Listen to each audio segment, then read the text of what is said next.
There are no peaches in this box. Or piches, or however the heck you say it in French. Now, you can see what kind of controllers they are. Tell me, what do you think this is? Could it be a PlayStation 2? Or a PlayStation 3? No, it can't be a PlayStation 3. There's cords. Then again, there's no DualShock controllers. So, this must be an original PlayStation 1. That's right, folks, an original PlayStation 1. One with no DualShock controllers and the narrow R2 buttons. On PlayStation 2, they were PlayStation Slim. They were gray with DualShock control and the analog, and they had the wider buttons. See, there's one there. As you can see, and there's the DualShock. I love these controllers. They're just great. They're like it's just. Oh yeah, they also got flat here. They're rounded in the other ones. But it's just interesting that they found this design and they kept this design through the whole thing. They were planning on redesigning it for the PlayStation 3, but they didn't. They just kept this and took off the cord and added a whole bunch of good stuff to it. This one has the PlayStation 3. They turned this into a trigger button rather than everything. They've got a PlayStation button in the middle. I personally don't have a PlayStation 3. I do have a friend who does have one. BMW Guy 145 on here has one. He also has an Xbox 360. Two of my favorite modern systems. I'm hinting on the PlayStation 3 though. I like the PlayStation 3 a lot. The Xbox was good, but too. Enough on the controller. This is not a review.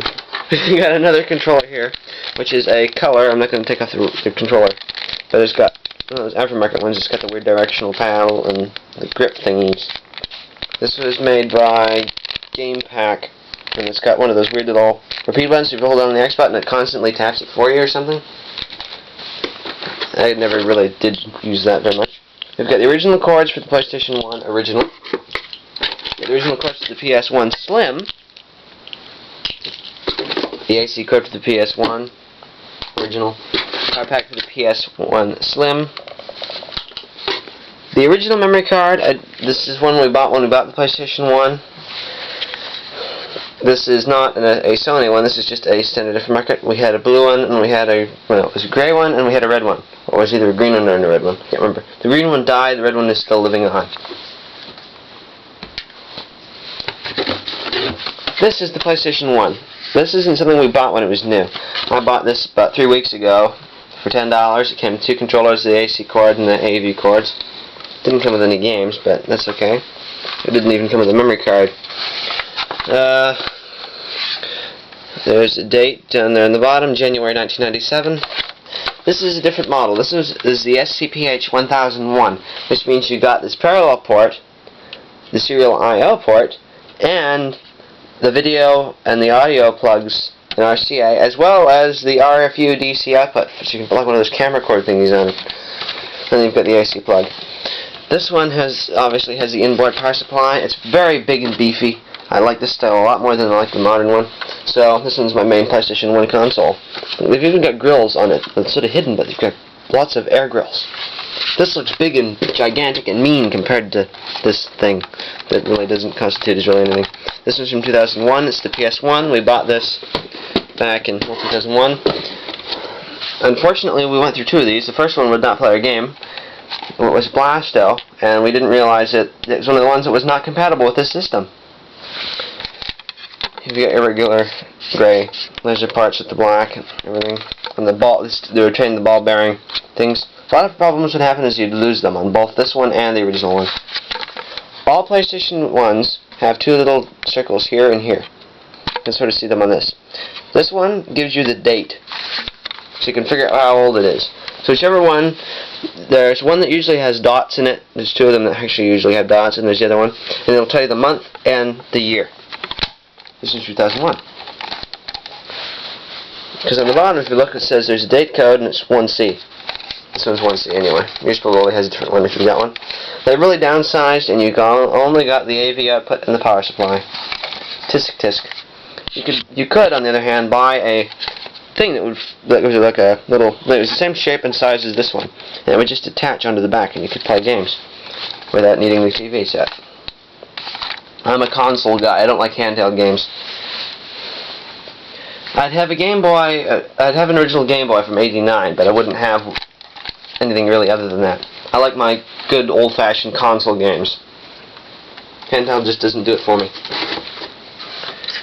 But I love the design of this. This is just so cool. Dwarfs it, both in thickness, size. Let's put it this way, the lid is the same size as this. I will not show a video of this thing doing its thing, because that would take too long, and there are enough of them out there already. And another odd thing about the SCPH-1001 is the angled laser.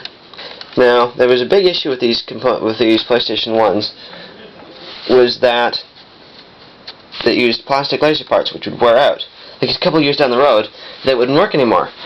So you'd have to replace it. And then we've got, instead, on the PlayStation 1 original, you've got this thing here. It's just one circle. And it's got the 3 dates, and it's got the serial numbers and everything on it instead of the two of them. And you've got the really over-engineered door that's like... It's got like the gear to prevent it from going like this.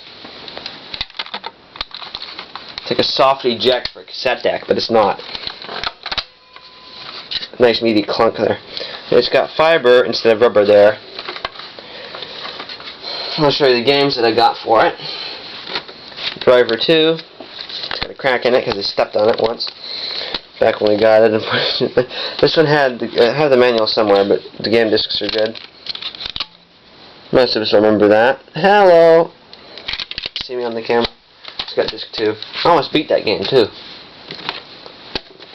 Ridge Racer R4. This used to belong to a video game rental. Quite obviously. C748, LG Video.